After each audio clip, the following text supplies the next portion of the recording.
Hi all അസ്സലാമു അലൈക്കും. പുതിയൊരു വീഡിയോയിലേക്ക് എല്ലാവർക്കും സ്വാഗതം. അപ്പോൾ പെരുന്നാളും ടൂർ പോക്കും കറങ്ങലും ഒക്കെ എല്ലാവരതും കഴിഞ്ഞിട്ടുണ്ടാവും അല്ലേ. കാരണം ഇന്ന് എക്സാം അല്ലേ, അതുകൊണ്ട് എല്ലാവരും അവരവരെ വീട്ടിലെത്തിയിട്ടുണ്ടാവും. അതുപോലെ തന്നെ ഞാനും എൻ്റെ കറക്കങ്ങളൊക്കെ കഴിഞ്ഞ് എൻ്റെ വീട്ടിലെത്തിയിട്ടുണ്ട്. ഇതാ നമ്മുടെ പെരുന്നാളിൻ്റെ ലീവും കഴിഞ്ഞിട്ടുണ്ട്. ഇന്ന് ഞാൻ ഡ്യൂട്ടിയിലേക്ക് കയറിയിട്ടുണ്ട്.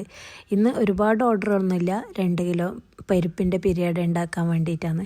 അപ്പോൾ അന്ന് ഞാൻ ഗ്രൈൻഡറിൽ തേങ്ങ ചിരവുന്ന വീഡിയോ ഇട്ടപ്പോൾ കുറേ ആൾ ചോദിച്ചിട്ടുണ്ടായിന് എങ്ങനെയാണെന്ന് ചിരകലെന്ന്. അന്ന് ഞാൻ വീഡിയോ ഒക്കെ എടുത്ത് വെച്ചിട്ടുണ്ടായിന്, പക്ഷേ പോസ്റ്റ് ചെയ്യാൻ വേണ്ടിയിട്ടുള്ള സമയമൊന്നും എനിക്ക് കിട്ടിയിട്ടില്ല.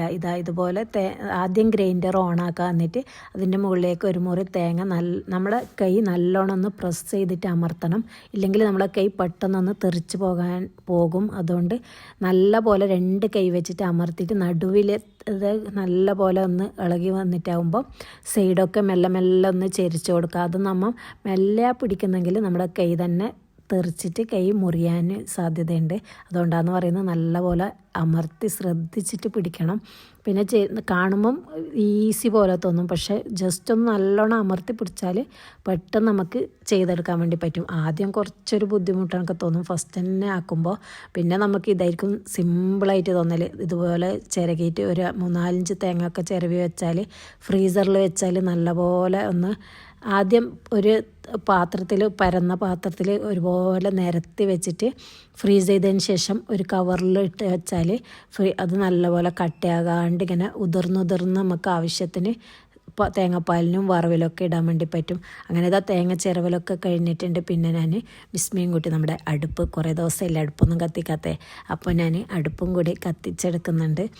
ഇനി നമുക്ക് പരിപ്പ് ബിരിയാണിൻ്റെ പണ്ട് ഉണ്ടാക്കണം, അതിന് വേണ്ടിയിട്ടാണ്. ഇനി തേങ്ങയൊക്കെ റെഡി ആയിട്ടുണ്ട്. അതുപോലെ തന്നെ പരിപ്പ് ഞാൻ കുക്കറിലിട്ടിട്ട് അതും വേവിച്ചിട്ട് എടുത്തിട്ടുണ്ട്. പിന്നെ ഇതാ നമ്മുടെ ഉരുളി, ഓട്ടിൻ്റെ ഉരുളി. ഈ ഉരുളി ഉണ്ടായാൽ നല്ലതാണല്ലേ, നമുക്ക് ബീഫ് വരട്ടാനും ഇതുപോലെയൊക്കെ നമുക്ക് വറുത്തെടുക്കാനൊക്കെ വേഗം ഒന്ന് അടിക്ക് പിടിക്കുകയും കത്തിയൊന്നും ചെയ്യൂലല്ലോ, നല്ലപോലെ തീയും കത്തിച്ചെടുക്കാൻ വേണ്ടി പറ്റും.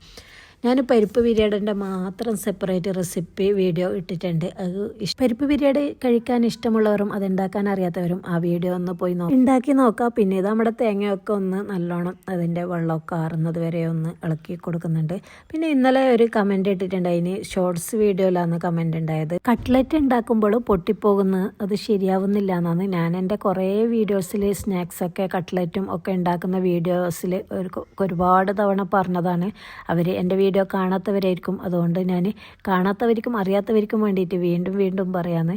കട്ട്ലറ്റ് ഉണ്ടാക്കുമ്പോൾ കുറച്ച് ബ്രെഡ് പൊടി അതിൽ ചേർക്കുക. കുഴച്ചെടുക്കുമ്പം അതിൻ്റെ ഉരുളക്കിഴങ്ങ് പുഴുങ്ങിയിട്ട് അതിൽ മസാലയൊക്കെ ചേർത്ത് കുഴച്ചെടുക്കുമ്പോൾ അതിൽ ഒരു 3-5 പീസ് ബ്രെഡ് കൂടി ചേർത്തിട്ട് പൊടി കൂടി ചേർത്താൽ അതങ്ങനെ പൊട്ടിപ്പോവില്ല എണ്ണയിലിടുമ്പോൾ. പിന്നെ വേറൊരു കാര്യം ശ്രദ്ധിക്കാനുള്ളത്, എണ്ണൻ്റെ ചൂട് കുറവായാലും നമ്മുടെ കട്ട്ലറ്റ് പൊളിഞ്ഞു പോകാൻ സാധ്യതയുണ്ട്. അതുകൊണ്ട് നല്ല ചൂടിൽ ഹൈ ഫ്ലെയിമിലിട്ടിട്ട് നല്ല ചൂടാവുമ്പോൾ അതിൽ കട്ട്ലറ്റ് ഇട്ട് പൊരിച്ചെടുത്താൽ ഒന്നും ആവില്ല, നല്ല അടിപൊളിയായിട്ട് കിട്ടും, പൊട്ടിപ്പോകാണ്ട് ഫ്ലോപ്പൊന്നും ആകാണ്ട് കിട്ടുന്നു. അങ്ങനെ വർത്താനം പറയുമ്പോഴേക്കും നമ്മുടെ മസാലയൊക്കെ റെഡി ആയിട്ടുണ്ട്. പിന്നെ ഇതാ സ്ഥിരം പരിപാടി, ഇനി ആയില്ലേ നോമ്പൊക്കെ കഴിഞ്ഞപ്പോൾ ചോറൊക്കെ വെക്കാൻ വേണ്ടിയിട്ട് അങ്ങനെ അടുപ്പൊക്കെ കത്തിച്ച് വെള്ളം വെച്ചിട്ടുണ്ട് ചോറിന് വേണ്ടിയിട്ടില്ല. പിന്നെ ഇതാ പിരിയഡൊക്കെ വേണ്ടിയിട്ടുള്ള മാവ് കുഴച്ചെടുക്കുകയെന്ന്. പിന്നെ ഒരു കമൻറ്റ് വന്നിട്ടുണ്ടതിന്, പിന്നെ നിങ്ങൾ കടയിൽ എങ്ങനെയാണ് ഓർഡർ എടുക്കലെന്ന് പറഞ്ഞിട്ട്. നമ്മൾ കടയിൽ കൊടുക്കാറില്ല, കടയിൽ നിന്ന് ഇങ്ങോട്ട് വന്നിട്ടുണ്ടതിന് ഓർഡർ എടുക്കാൻ വേണ്ടിയിട്ട്. അത് എങ്ങനെയെന്ന് വെച്ചാൽ സാധാരണ പറയുന്നത് കേൾക്കൽ, കടയിൽ നിന്ന് ഓർഡർ എടുക്കൽ നമ്മൾ തന്നെ അങ്ങോട്ട് പോയിട്ട് ചോദിക്കണം എന്നാണ്. പിന്നെ ഓരോരോ ആൾക്കാർ പറയുന്നത് കേട്ടതാണ്. നമ്മൾ അങ്ങനെ ഇതുവരെ എവിടെയും പോയിട്ട് ചോദിച്ചിട്ടില്ല സാധനം തരട്ടെ എന്ന്. നമ്മളടുത്ത് ഒരുപാട് കടയിൽ നിന്ന് ആൾക്കാർ വന്നിട്ടുണ്ട് തരുമോ എന്ന് ചോദിച്ചിട്ട്. അതെങ്ങനെയെന്ന് വെച്ചാൽ നമ്മൾ സ്റ്റാറ്റസ് ഇട്ടപ്പോഴും പിന്നെ നമ്മൾ എല്ലാ ഗ്രൂപ്പിലും ഫേസ്ബുക്കിലും ഇൻസ്റ്റാഗ്രാമിലും അങ്ങനെ എല്ലാ ഗ്രൂപ്പിലും നമ്മുടെ മെനു ഒക്കെ എഴുതിയ പോസ്റ്റർ എല്ലാത്തിലും ഒന്ന് പോസ്റ്റ് ചെയ്തപ്പോഴാണ് നമ്മളെ അടുത്ത് ഇങ്ങോട്ട് ഇങ്ങനെ ഓർഡർ എടുക്കുമോ എന്ന് ചോദിച്ചിട്ട് വന്നത്. നമ്മൾ കടയിൽ ഓർഡർ എടുക്കാറില്ല. കാരണം എന്ന് വെച്ചാൽ ഇപ്പോൾ നമ്മൾ ഉണ്ടാക്കുന്നത് നമ്മളെ ഇഷ്ടത്തിന് ഏത് സമയത്തും ഉണ്ടാക്കി കൊടുക്കാൻ പറ്റുന്ന രീതിയിലാണ്. നമ്മുടെ ജീവിതത്തിൽ നമുക്കിപ്പം പല സ്ഥലത്ത് പോകാനും നമ്മുടെ കാര്യങ്ങളൊക്കെ ചെയ്ത് തീർക്കാനും ഒക്കെ ഉണ്ടാകും. അതിന് കണക്കാക്കിയിട്ട് ഇപ്പം നമ്മൾ ഓർഡർ എടുക്കും. മറ്റേ കടയിലൊക്കെ ഓർഡർ എടുത്താൽ നമുക്കത് ബുദ്ധിമുട്ടാകും. കാരണം എന്ന് വെച്ചാൽ ഇപ്പോൾ ഒരു 3 മണി ടൈമിൽ അവർക്ക് കൊടുക്കേണ്ടതാണെങ്കിൽ കറക്റ്റ് ആ 3 മണി ടൈമിൽ ഓർഡർ കൊടുക്കേണ്ടി വരും. ഇതാകുമ്പോൾ നമുക്ക് ഇഷ്ടമുള്ള ടൈമിൽ പണിയെടുക്കാം, ഇഷ്ടമുള്ള ടൈമിൽ പണിയെടുക്കാതിരിക്കാം. നമ്മുടെ പരിപാടികളോ കാര്യങ്ങളോ ഒന്നും മുടങ്ങാത്ത രീതിയിൽ നമുക്കൊരു ടൈം പാസ് എന്ന നിലയ്ക്ക്, കാരണം കുട്ടികൾ രാവിലെ സ്കൂളിൽ പോയി വൈകുന്നേരം വരെ നമ്മൾ മാത്രം വീട്ടിലാകും. അപ്പോൾ ആ സമയത്ത് നമ്മൾക്ക് ഫ്രീ ആയിട്ട് നിൽക്കുന്ന സമയത്ത് ഒരു ടൈം പാസ് എന്നുള്ള നിലക്കും ആയി ഒരു വരുമാനം എന്ന നിലക്കും നമ്മൾ ചെയ്തു വരുന്നതാണ്. അപ്പോൾ കടയിലേക്കൊന്നും നമ്മൾ ഓർഡർ എടുക്കില്ല. ഓർഡർ എടുക്കുന്നവർ നമ്മൾ അങ്ങോട്ട് പോയിട്ട് ചോദിച്ചിട്ട് ഓർഡർ എടുക്കില്ലെന്നാണ് പറയാറ്. അതിനെക്കുറിച്ച് കൂടുതലായിട്ടൊന്നും എനിക്കറിയില്ല, കാരണം നമ്മളടുത്ത് ഇങ്ങോട്ട് വന്നതുകൊണ്ട് കൂടുതലൊന്നും അറിയില്ല. നിങ്ങൾക്ക് ഓർഡർ ജസ്റ്റ് ഒന്ന് ഷോപ്പിലൊക്കെ പോയി ചോദിച്ചാൽ ഓർഡർ തരുന്നതാണ് അവർ. ഒരുപാട് പേർക്ക് ഇങ്ങനെ തുടങ്ങാനും വരുമാനം ഉണ്ടാക്കാനൊക്കെ ഒരുപാട് മോഹങ്ങളും ആഗ്രഹങ്ങളും ഉണ്ടാകും.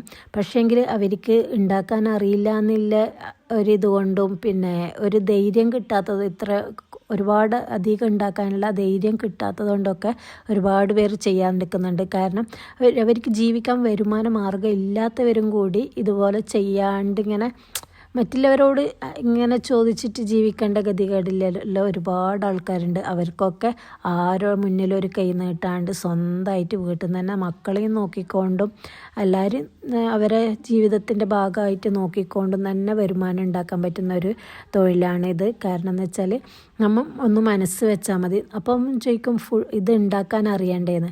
ഉണ്ടാക്കാൻ നമുക്ക് ഏത് കാര്യമായാലും അറിയില്ല എന്ന് വെച്ചാൽ എന്തായാലും ഉണ്ടാക്കാൻ അറിയില്ല.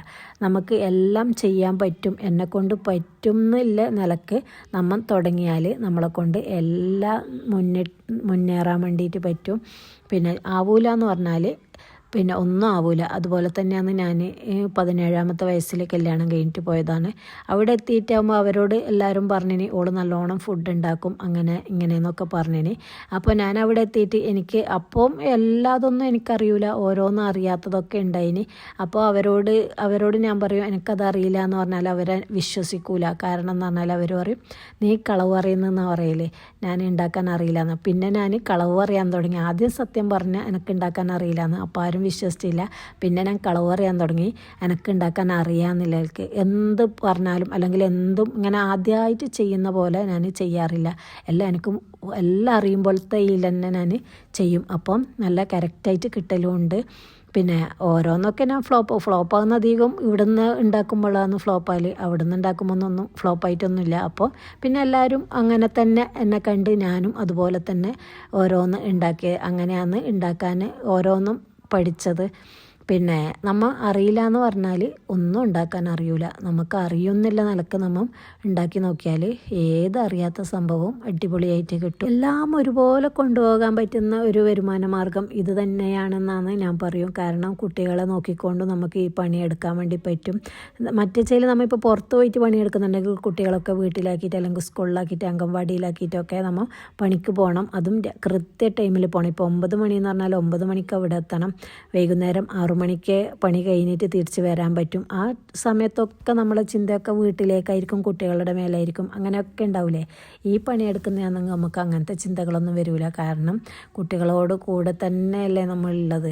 അപ്പം പിന്നെ ആ പ്രശ്നങ്ങളൊന്നും വരില്ല. അതുകൊണ്ട് ഇതുപോലെ എന്തെങ്കിലും ഉണ്ടാക്കാൻ ആഗ്രഹിക്കുന്നവർ തീർച്ചയായിട്ടും ഇതുപോലെ ഉണ്ടാക്കി നോക്കുക. ആദ്യം കുറച്ചമ്മ ഉണ്ടാക്കുന്നത് കറക്റ്റ് വീഡിയോസൊക്കെ എടുത്തിട്ട് ജസ്റ്റ് ഒന്ന് സ്റ്റാറ്റസൊക്കെ വെക്കുക. പിന്നെ നമ്മുടെ മെയിനായിട്ടുള്ള കുറച്ച് ഗ്രൂപ്പിൽ, നാട്ടുകാരുടെ ഗ്രൂപ്പിൽ അങ്ങനെ കുറച്ച് ഗ്രൂപ്പിൽ വെക്കുക. പിന്നെ അവരൊക്കെ ഇഷ്ടപ്പെട്ടു എന്ന് തോന്നുമ്പം പിന്നെ വലിയ ഗ്രൂപ്പിലേക്ക് അങ്ങ് ഷെയർ ചെയ്യാൻ വേണ്ടിയിട്ട് അവരോട് പറയാം, എല്ലാവരോടും സ്റ്റാറ്റസ് വെക്കാൻ പറയാം.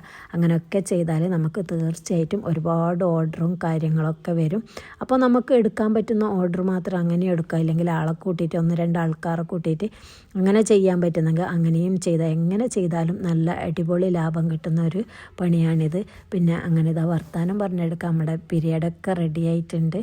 പിന്നെ ക്ലീനിങ് ആണ്. ക്ലീനിങ് ഒക്കെ കഴിഞ്ഞിട്ട് വേണം കുളിയും നിസ്കാരമൊക്കെ കഴിക്കാൻ. പിന്നെ അത് കഴിഞ്ഞിട്ട് ചായയൊക്കെ കുടിക്കാനുണ്ട്. പിന്നെ അനിയത്തി ഇന്ന് കൂടിയിട്ടില്ല.